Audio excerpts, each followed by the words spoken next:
यहाँ पर आचार्य भगवंत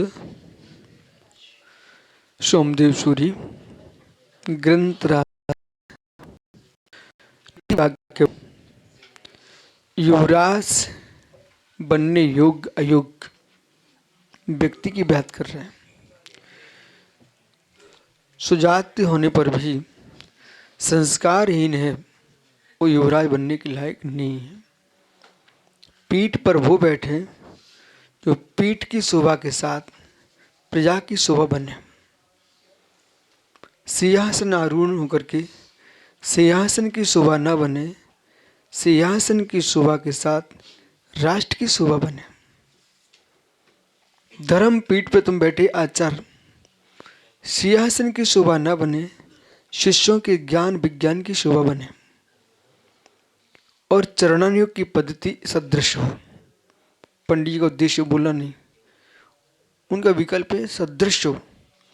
विसदृशता से विकल्प होते हैं, लेकिन कुछ विसदृशपना भी स्वीकार है। कैसे?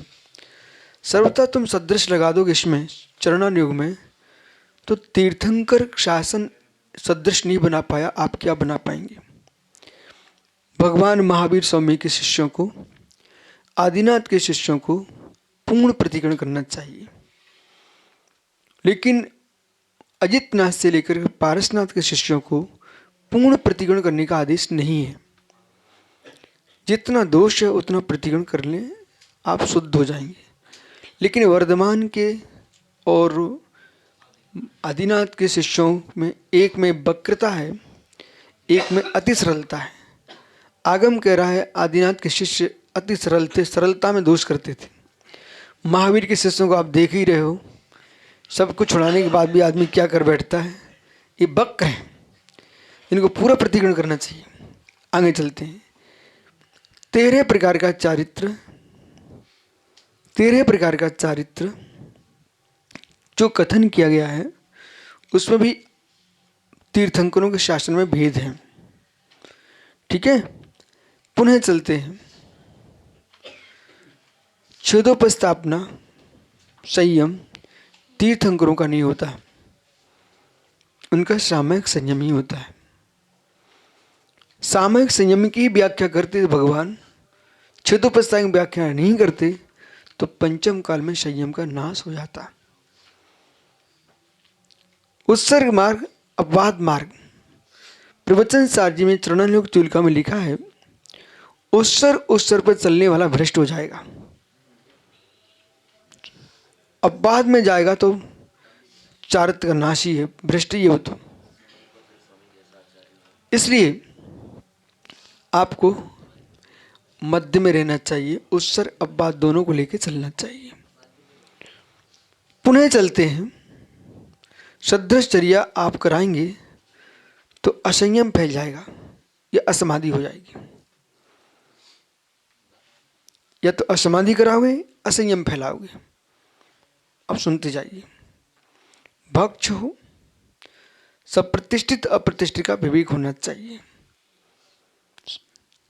प्रत्येक साधारण का विवेक होना चाहिए, निरामिष होना चाहिए, अवक्ष रहित होना चाहिए, चलित रस रहित होना चाहिए। बहुत सारी सामग्री ऐसी नहीं बनाना चाहिए कि हमारे गुरु का हरी खाने का त्याग है, तो मूंग की पकौड़ी सबको ना खिलाएं। अधिक मूंग खाने से भी पेट खराब हो जाएगा। यहाँ ध्यान देने की आवश्यकता है। उम्र को देखिए, अब तुम्हारी उम्र 70-80 साल की हो रही है, तुम्हारा भोजन तो बदलेगा, एक सा कोई रहता ही नहीं है। तो कोई 16 वर्ष का बच्चा मुनि बन गया, उसे तुम लचका कढ़ी अथवा मट्ठा रोटी खिलाओगे, वो आगे बुद्धि उसे कैसे चलेगी? तो वहाँ आपको ध्यान रखना पड़ेगा, श्रेष्ठ साधु है बराबर। अब किसी का नमक का त्याग है, तुम्हारे गुरु का नमक का त्याग है, तुम कहो सदृश बनाव चरिया, तो सभी का त्याग कराना पड़ जाएगा। जब सभी का त्याग कराओगे, फिर तुमने बुरे का भी त्याग कर दिया और सब बुरे का भी त्याग कर दो, तुमने फिर घी का भी त्याग, सबका घी का त्याग, सदृश चर्या बनाना आपको। अब तुम ठीक समय स्थान पर आ गए, नहीं बन सकती। इसी प्रकार से आगम कहता भक्ष होने पर भी त्याग करना चाहिए। यदि आवश्यक नहीं है, हमने बहुत सारी भक्षी वस्तुएं छोड़ दिए, बराबर कि नहीं? आपने भी छोड़ दिया, भक्ष है लेकिन नहीं खाते हम।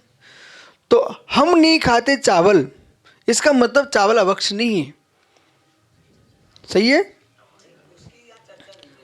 इसी प्रकार से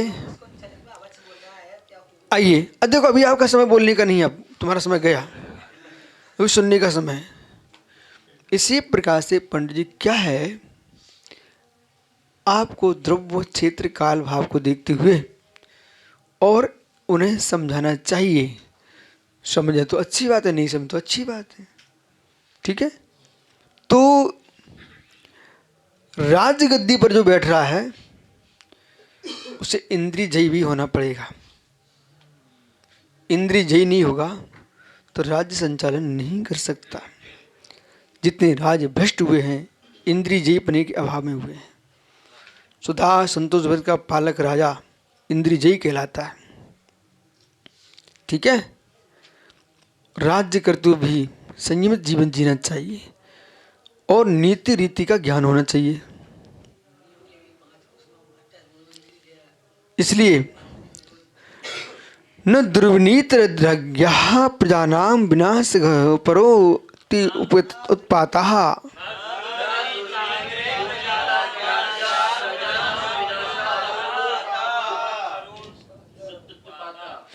ओहो हो, इससे बड़ा उपद्रव क्या होगा? दुर्विनीत प्राज्ञा तो विनय शून्य दुष्ट राजा से प्रजानाम विनाशा, प्रजा का विनाश ही होगा,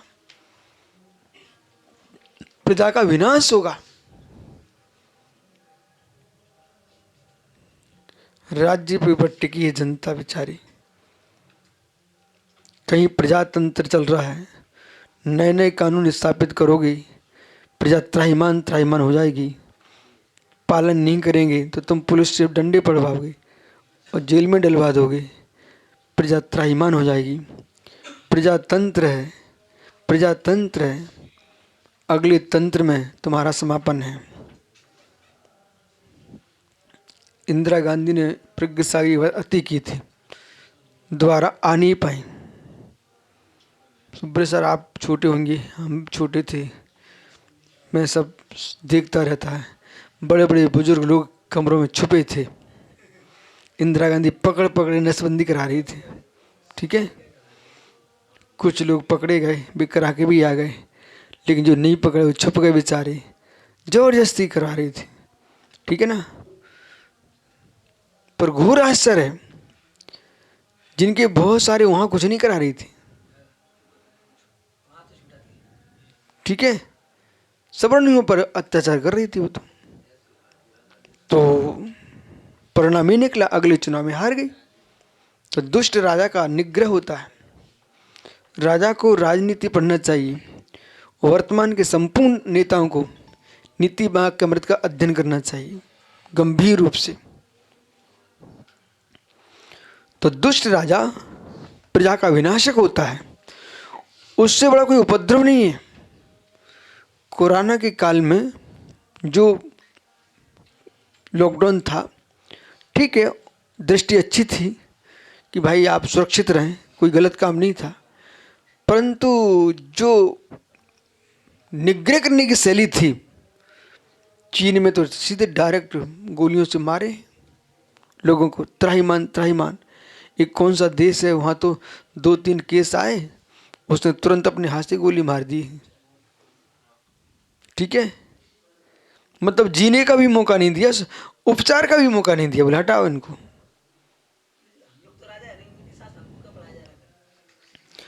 बहुत बढ़िया, तुमको नीति से इसलिए पढ़ाया जा रहा है, तुम राजा की राजाज्ञा का व्यवस्थित पालन करो, और राजा क्या कर रहा है इससे तुमको बोध होगा कि राजा कैसा होना चाहिए।